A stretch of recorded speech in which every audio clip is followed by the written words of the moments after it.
Hello money talkers, welcome to my channel Money Talks with Payal. So Reliance Power and Reliance Infra, in दोनों ही shares को पे आपको कल के दिन खासा ध्यान रखना पड़ेगा अगर आप इसके शेयर होल्डर हो तो क्या है कि रिलायंस पावर ने क्लोजिंग दी है 13 रुपये पे फ्राइडे को, एंड रिलायंस इंफ्रा ने क्लोजिंग दी है 109.20 इस पे इसने क्लोजिंग दी है। इन दोनों शेयर्स पे कल के दिन नेगेटिव इम्पैक्ट इसलिए पड़ सकता है क्योंकि अनिल अंबानी जो कि इंडस्ट्रियलिस्ट हैं बहुत ही फेमस, वो उन्होंने रिज़ाइन कर दिया है as a director of Reliance Power and Reliance Infra to comply with SEBI interim order.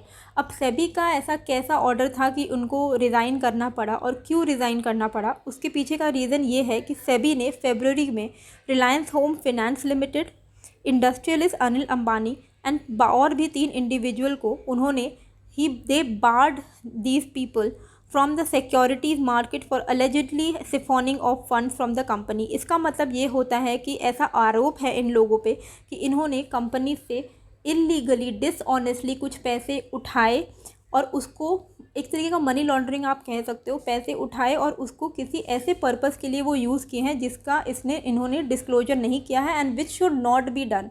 तो अनइंटेंडेड पर्पस के लिए इन्होंने उसको यूज़ किया है which is not good, it is an dishonest act. ये डिसऑनेस्ट एक्ट के अंदर आता है। इसी वजह से सेबी ने इनको बोला है कि आप सिक्योरिटी मार्केट में अब अपने आप को इन्वॉल्व नहीं कर सकते हो, आपको वहाँ से बार्ड किया जाता है। और साथ ही सेबी के साथ जितने भी रजिस्टर्ड कंपनीज़ हैं उनके साथ भी आप किसी भी तरीके से एसोसिएट नहीं हो सकते हो। और जैसे कि रिलायंस पावर, रिलायंस इंफ्रा दोनों ही लिस्टेड कंपनी है सेबी में, तो उसके तो ऑब्वियसली अनिल अंबानी उसके डायरेक्टर भी नहीं रह सकते क्योंकि वो किसी भी तरीके से इन्वॉल्व नहीं रह सकते सिक्योरिटी मार्केट में। तो इसी वजह से अनिल अंबानी को सेबी के इंटरिम ऑर्डर को कंप्लाई करते हुए उन्हें अपने जो पद है उससे उनको रेजिग्नेशन देना पड़ा है। तो अभी फ़िलहाल जब तक until further notice they can not be involve with any company which is listed with SEBI, चाहे वो किसी भी तरीके से इन्वॉल्व हो, चाहे वो उसके डायरेक्टर हो, प्रमोटर हो, कैसे भी करके। तो ये एक बहुत ही बड़ी नेगेटिव न्यूज़ निकल के सामने आई है जो कि ख़राब न्यूज़ है। तो इन दोनों का असर आपको कल के दिन देखने को मिल सकता है। अब सवाल आता है कि ये अनिल अंबानी की जगह कौन लेगा। तो अनिल अंबानी की दोनों ही ग्रुप में राहुल सरीन इनकी वैकेंसी को फिलअप करने वाले हैं।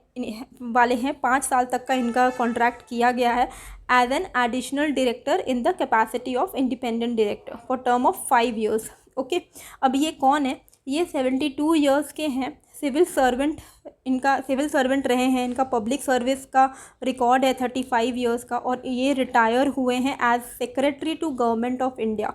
तो ये गवर्नमेंट ऑफ इंडिया के सेक्रेटरी की तरह ये रिटायर हुए हैं। तो ये जो न्यूज़ है ये बहुत ही एक नेगेटिव न्यूज़ है फॉर बोथ द कंपनीज। अगर रिटेल इन्वेस्टर पैनिक होते हैं तो कल के दिन इन दोनों ही शेयर्स में आपको गिरावट देखने को मिल सकती है। हालांकि ट्रेंड के लिए आप कल मार्केट में आधा घंटा वेट करके आप चेक कर सकते हो कि दोनों में ही कैसा माहौल चल रहा है, और कल के दिन कोई भी इसमें लॉन्ग पोजीशन बनाना आप अवॉइड कर सकते हो। तो आई होप आपको ये वीडियो अच्छी लगी। कैसी लगी मुझे कमेंट करके ज़रूर बताइएगा, एंड नए हो तो सब्सक्राइब कर लीजिएगा। मिलते हैं फिर एक नए वीडियो के साथ। Thank you.